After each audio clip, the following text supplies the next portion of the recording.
Сега сме со колегата Дејан Андоновиќ. Дејане, имаме некој прилично време, 7-8 минути дури, пред да го вклучиме Милорад Стојановски во Слободен печат. Што се случува во светот, односно, знаеме што се случува туку, какви се последните информации? Па последните информации од пред малку е дека во Косово е регистрирани се нови 4 случаи, што вкупниот биланс на заразени е 14. Косово е онаа територија која до пред 3 дена се тврдеше дека нема ниту еден заболен, а тие од вчера ја затворија границата. Исто така во Црна Гора нема се уште регистрирано, пак почнувам обратно некако да ги давам информациите, нема се уште регистрирано заболен од коронавирус, но 600 лица се под надзор, што само кажува дека тогаш ќе излезе веројатно некој од тие случаи. На Балканот се затвараат границите. Она што исто така последно е дека во Њу Йорк, Лос Анџелес, Лас Вегас, во САД, исто така каде што председателот Доналд Трамп пред 5 или 6 дена еуфорично изјави дека коронавирусот не е нешто опасен, одедношка преку ноги дојдоа нели тие случаи на заболени, почнаа превентивните мерки, значи во Соединетите Американски држави се затвараат кафетериите, рестораните за да се намали тоа ширење на коронавирусот.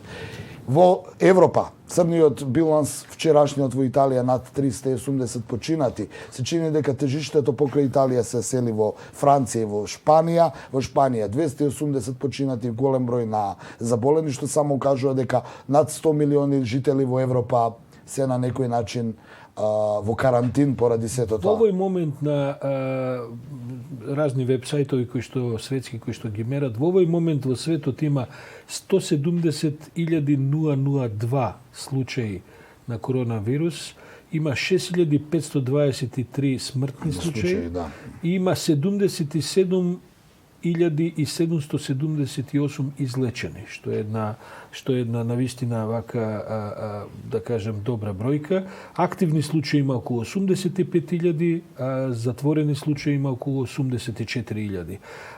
Така што 79 и нешто илјади случаи се со така наречени средни знаци на заболеност. Критични се во сериозна ситуација негде кај нешто помалку од 6.000 случаи, говорам за светско ниво, што е 7% од оваа заболена популација, така што мислам дека цифрите не се толку големи колку што се предвидувањата, да кажем песимистички, бидејќи растат случаите и во еден момент тие ќе дојдат до едно ниво и после почнуваат да опаѓаат како и сите пандемии и епидемии.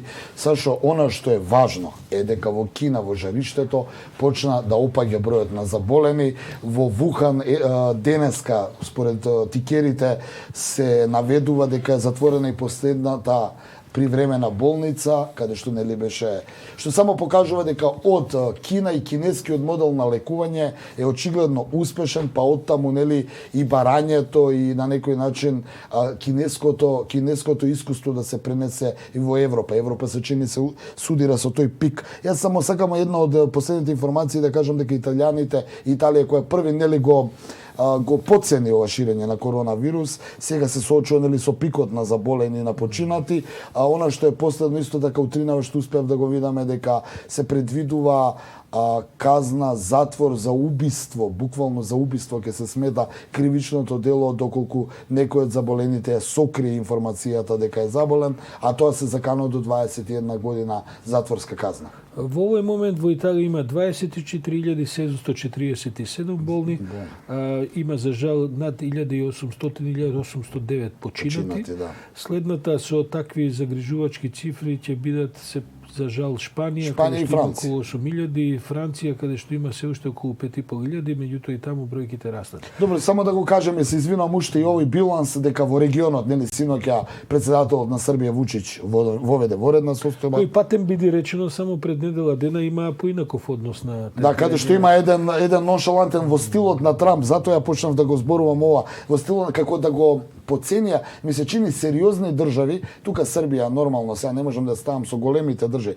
но некако поценувањето на целата оваа приказна резултираше до ваков би рекол лош биланс на заразени, не велам само за Од почеток. друга страна, сега, јас го гледам Вучич, сега како да се оди во една друга крајност, една драматика се покажува која како да сака да се компензира еден однос од почетокот кој очигледно не беше адекватен, па сега се оди во една друга крајност на драматики, на плашење на населението, најдрастични мерки што може да се замислат. Кој знае дали е тоа најпаметно, бидејќи некако се чини дека до сега македонскава влада бира еден начин во кој што се спроведуваат мерките, но без да се шири хистерија. Ние добро се справуваме. Ако се земе сума сумарум од со сите овие што ги следиме сашо како новинари, ми се чини дека ние одлично се соочуваме со овој глобален напад. Јас не знам како поинаку би го нарекол ова со коронавирусот. Ние не сме имале искуство вака со сите овие години, па и во поновата историја. Сите се повикуваме на она што се случуваше во поранешна Југославија со вариола вера, која, нели, јас барем не бев ни роден кога се случи тоа, но во секој случај кога ќе ги видам изјавите на одредени искусни епидемиолози во Белград кои пред само недела дена тие што се бореа против вариола вера, ги има двајца или тројца, тие ја рекоа таа несериозна изјава дека жените може да одат во Милано слободно да шопингуваат, за вчера да се извади војска буквално на институциите и да се преземат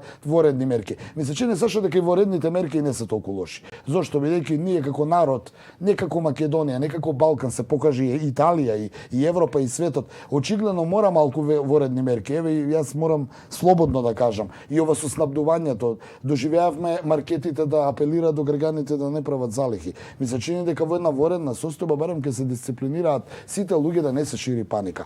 Ова е опасна работа, сериозна работа, но не е крајот на светот и мислам дека со едно институционална на некој начин ред и мир ќе дојдеме до крајот на пикот. Пикот се предвидува нели април. Верувам дека до мај веќе ќе мора да падне таа сила на вирусот, но дотогаш луѓето треба да функционираат, да ги слушаат препораките на институциите на глобално ниво, велам. И Светската здравствена организација не шири паника, туку само изјавија дека светот се заканува со нов вид на коронавирус.